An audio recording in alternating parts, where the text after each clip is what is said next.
Chapter 3, Singing on the Moon. Early the next morning, our young warriors left for the West Country. They gathered in the night, riding from their homes nearby. All night they danced and sang and beat on drums. It was a big wonder that they had enough strength left to climb into their saddles when daylight came. But as I went out to build the breakfast fire, they sat astride their horses ready to leave. There were 12 warriors. They wore red paint and in their hair gray eagle feathers. Tallboy, the leader, rode among them, making certain that everything was in order. I glanced up at him as I stirred the supper ashes alive and set fresh wood. Cedar smoke rose and drifted across the meadow. He must have smelled it, but he did not glance in my direction. He looked very tall in the dim light. I thought what a good name he had taken for himself. It was better than his first name, River Boy, which his father had given him. He had carried it now for 2 springs and a summer, since the day he killed the brown bear beyond Rainbow Mountain. He had brought the skin home and said Tallboy had taken it, pointing to himself. After that, everybody called him by this name. With the first flash of sun on the canyon wall, the men rode out of the meadow. Tallboy led the way, moving briskly on his white pony. He did not look to either side, nor at those who had come to wish the warriors farewell, nor at me. He looked straight in front of him, his bold chin thrust out and his mouth drawn tight. My mother watched him go by. Then she said, "I hope that he does not kill another bear. If he does, he will call himself Very Tallboy, and we will have much trouble with him." My mother did not like him, but I did not mind his haughty ways. For his sake, I wished he would kill another bear. You'll have to look up the word haughty. It's just describing the way that he comes across to other people, maybe.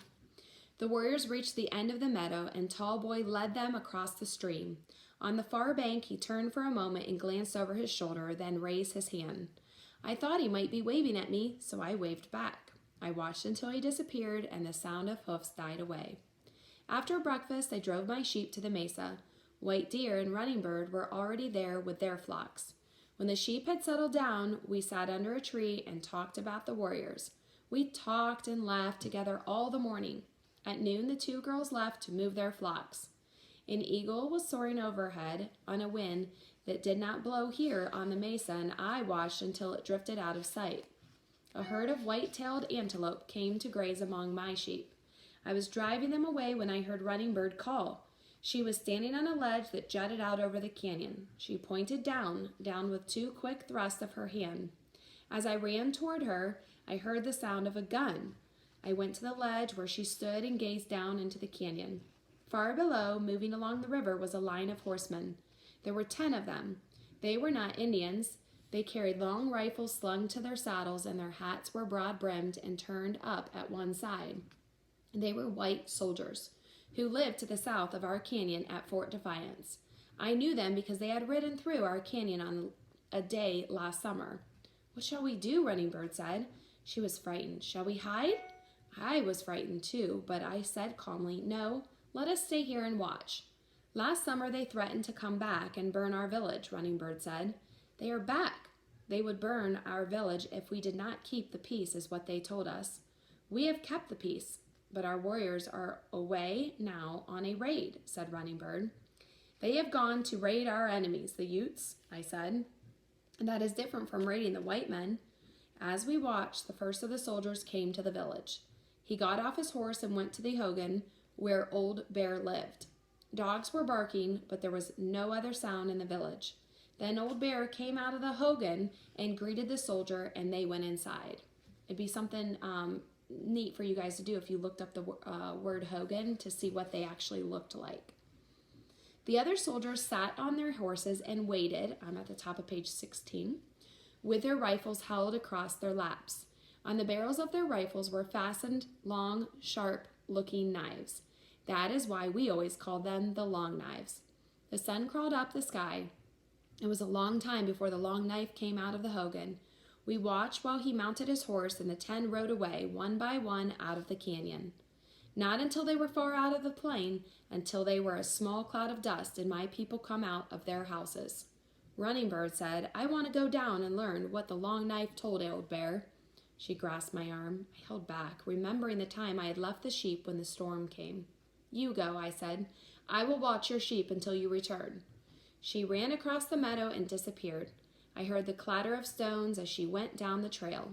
Her sheep were wandering, and with the help of my black dog, I gathered them in. Running Bird did not return until it was time to drive the sheep home. She was out of breath from the long climb and did not speak until we were halfway down the trail.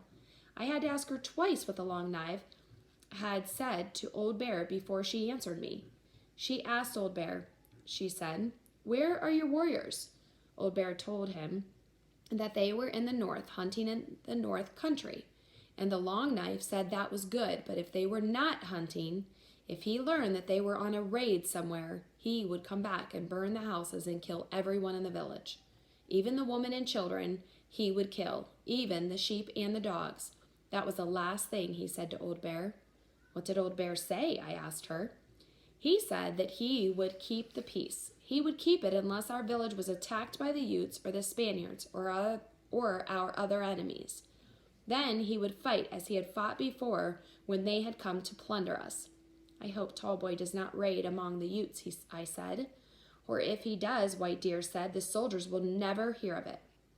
He had reached the stream and the sheep were wading toward the far shore. Suddenly Running Bird put her arm around my waist.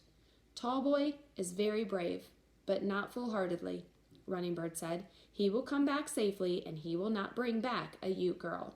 You will see that I am right. She gave me a squeeze and we walked on through the river in silence. Dusk was falling and blue smoke rose from all the hogans. I drove my sheep into the corral and closed the gate and sang to myself as I walked homeward. So for chapter 2 and 3, the Learning Journal, pages 10 and 11, the first one is I want you to use your camera app and import a video as a reporter explaining how Bright Morning's family reacted to her leaving the sheep on the mesa during the storm last spring, and include why they were insisting that she care for the sheep even when she was afraid. And then for chapter 2 and 3, there's 3 boxes there. I want you to place 3 different quotes there by 3 different people that explain how this helps describe their character, like what was said in there to tell you how somebody would actually act. And you can even put your own little blurb in there as to what you think that quote was saying. And you obviously have on page 9 a vocabulary words for 2 and 3 that just help you understand the story better. Don't forget that the vocabulary words, the definition is the box that actually moves into the definition. So they're already placed there for you. You just have to put them next to the word. Have fun.